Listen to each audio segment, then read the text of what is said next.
The things I talk about in 12 Rules for Life and in my lectures, this has become a meme, strangely enough, something that's widely distributed on the web, partly because there's a comical element to it.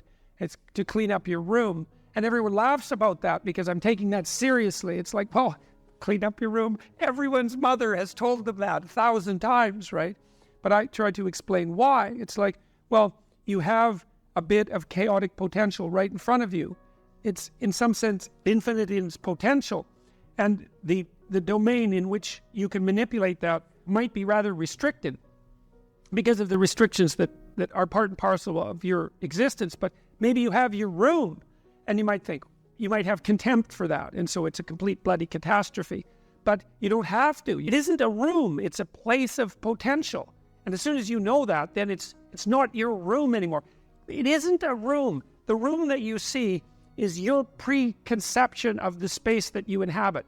What's there is a fragment of infinity. That's what's there. And what you see is the low-resolution consequence of your assumption and lazy habit and blindness.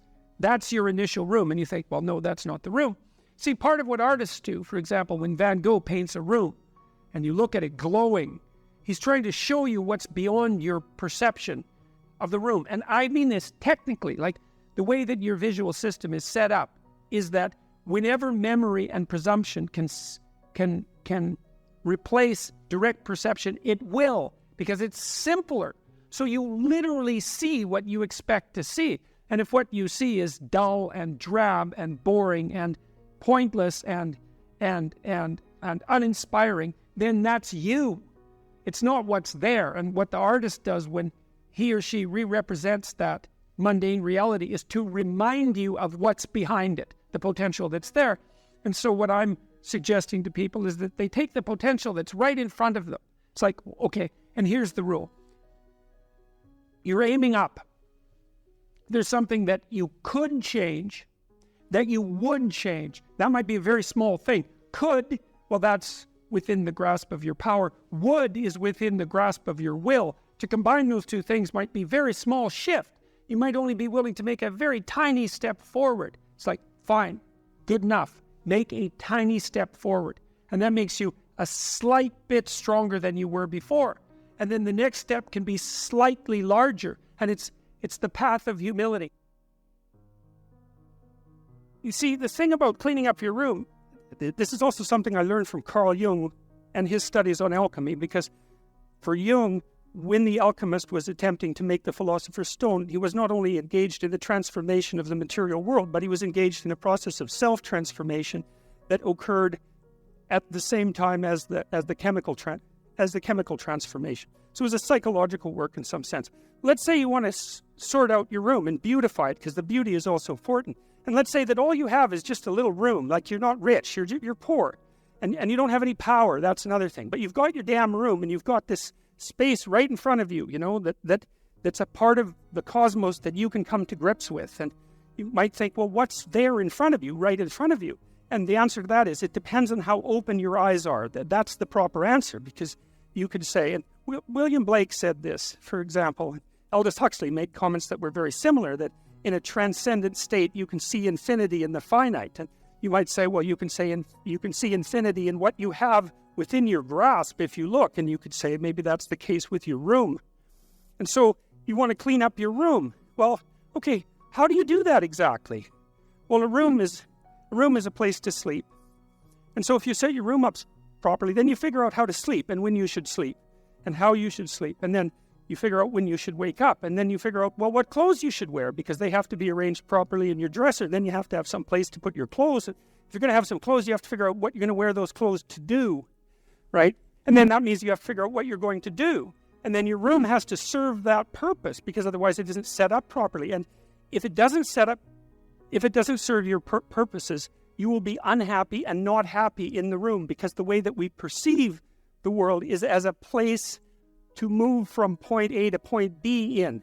And then if the place that we're in facilitates that movement, then we're happy to be there. And if the place that we're in serves as an obstacle to that movement, then we're unhappy to be there. And so what it means to set up your room is that you have to have somewhere to go that's worthwhile, or you can't set up your room, and then your room has to be set up to facilitate that.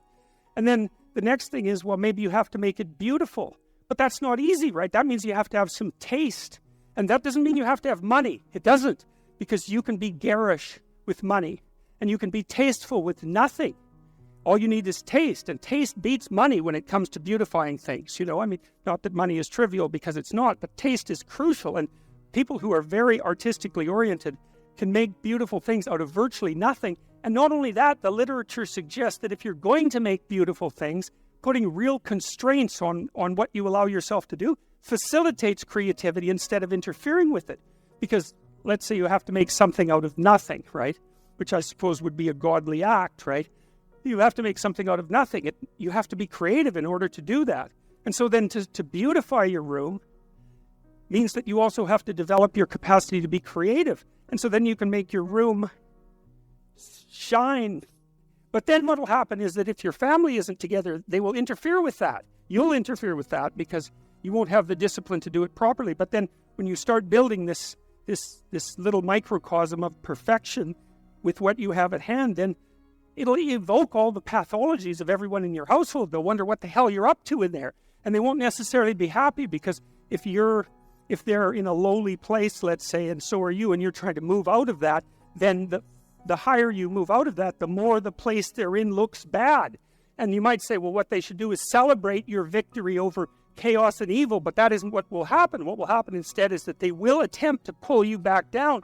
They'll attempt to, and I mean, obviously all families don't do that, but all families do that to some degree, and some families do almost nothing but that.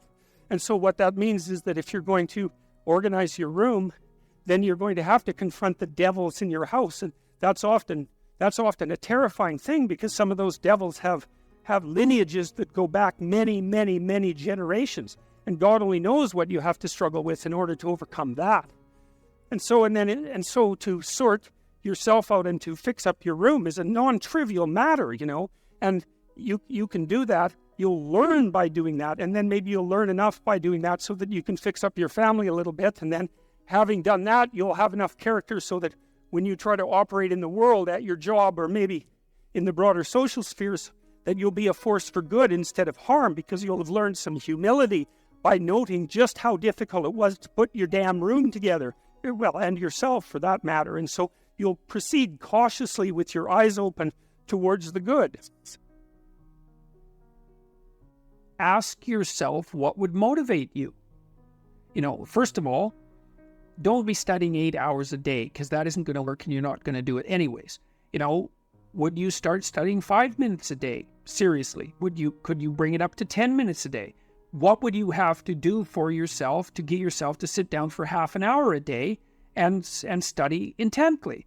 Like maybe you'd have to, I don't know what you'd have to do, like have a beer at 6 o'clock at night or something, or maybe you'd have to go for a walk in the park or go out for coffee. It's like, imagine that you're sitting down with a stupid, undisciplined child and you're trying to get that child to do something useful. And you say, okay, look, I want you to do X, it's necessary, but you can pick how much of it you're going to do, and I'll give you what you want if you do it. Well, ask yourself that, see what happens. So don't try to tyrannize yourself, try to negotiate with yourself and use some reward and see how that works. And start slow, maybe you're not very disciplined and the best you can do is half an hour of studying it a day. Well, start with half an hour, increase that 5 minutes a week. If you do that, that's a lot. If you do that for a year, then by the end of the year, you'll be studying 4 hours a day. So you could, that's just with 5 minutes a week, right? Because that's 250 minutes in a year. So start ridiculously, pathetically, study for 5 minutes a day for a week, and then move it to 10. You'll be able to do that. And don't cheat, because one of the things people do is they make a deal with themselves like that. I'm going to study for 10 minutes a day, each day. And then they get into it and they think, wow, this is going really good. So they study for 2 hours, and then they've broken the contract with themselves and they don't trust themselves anymore. And then they don't study for a whole year, or, well, maybe not, for a month. So, but set your contract. Ask yourself, what could I do to move myself forward to my goal that I would do. And then how could I improve that incrementally? Remember what happens in Pinocchio.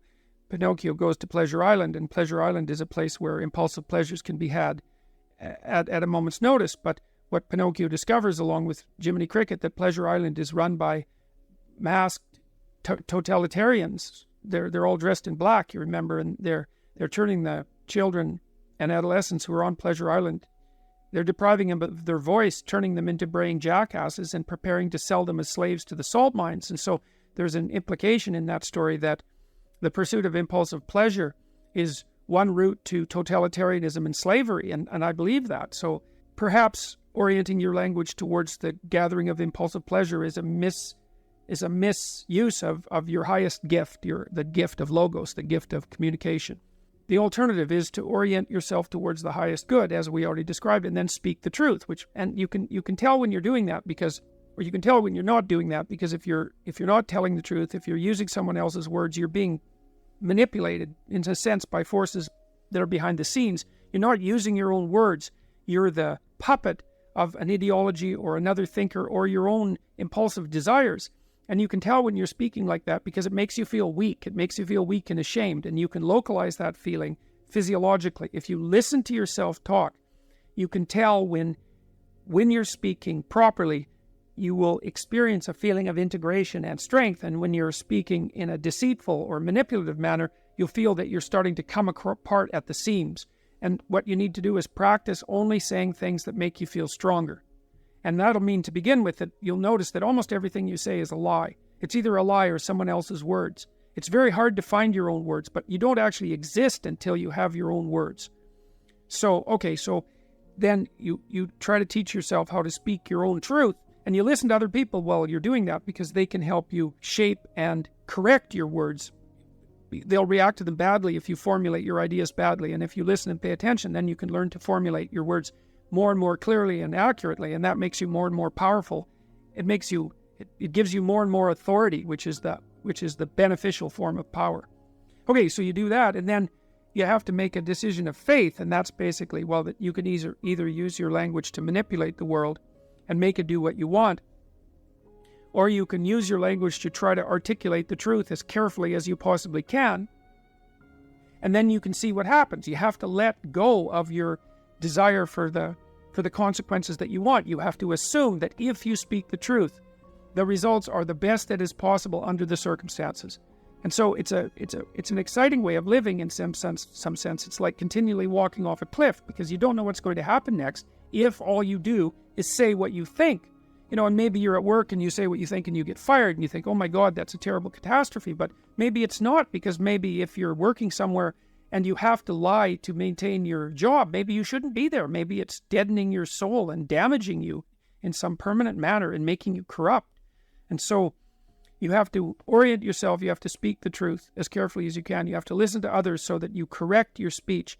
And then you have to allow the consequences that ensue to unfold as they will. That's the ultimate act of faith, I would say. Then you should educate yourself. And it's not that easy to do now, because you have to find people who can actually tell you mostly what to read and maybe also how to write, because writing is a way of formulating your thoughts ever more precisely. That's why you go to university, to learn how to write. If you know how to write, you can think. If you can think and speak and communicate in writing, you're unbelievably powerful in the authority manner, because arguments move the world forward. And if your arguments are tight and well constructed and lucid and well edited and carefully thought through, and you have 5 rationales for everything that you're doing, which is what happens if you learn to write properly, then you're like a force of nature, man. No one can take you down. And that's one of the things that people aren't taught about why you go get educated, especially in the humanities. Humanities education, if it's real, organizes your psyche, grounds you, puts you on a rock, and makes you a force to contend with. But you have to read the right people. And those are the great, they're the great people of the past. In my list, they're the great men of the past, and that's just how it is. And so here's who I would recommend. I put reading lists up at jordanbpeterson.com. There's 2 of them. And the people that I recommend primarily they're books written by the following list of people: Fyodor Dostoevsky, Leo Tolstoy, who I think perhaps the greatest novelist the world has ever seen, Alexander Solzhenitsyn, another great Russian novelist. I don't know what it is about the Russians, but man, they produce writers that are incomparable. Alexander Solzhenitsyn wrote a book called The Gulag Archipelago, where he analyzed the Soviet prison camp system that arose after the Leninist revolution in the second decade of the 20th century, and details in absolutely precisely how the tenets of Marxism, the Marxist tenets that are supposed to free everyone and change the world, produced legislation that was absolutely murderous in its consequences. And Solzhenitsyn painstakingly traces the logical pathway from the original Marxist principles to the legislation, to the genocides. Because you'll hear people who are basically Marxists say things like, well, true Marxism never existed. And Solzhenitsyn took that argument apart in the mid-70s, and the Gulag Archipelago was an intellectual bomb. It demolished any credibility that Marxism had to intellectual respectability. You have to read the book. The book is about the central issue in our culture at the moment. If you don't read it, you're not informed. You can't participate in the debate except as a puppet.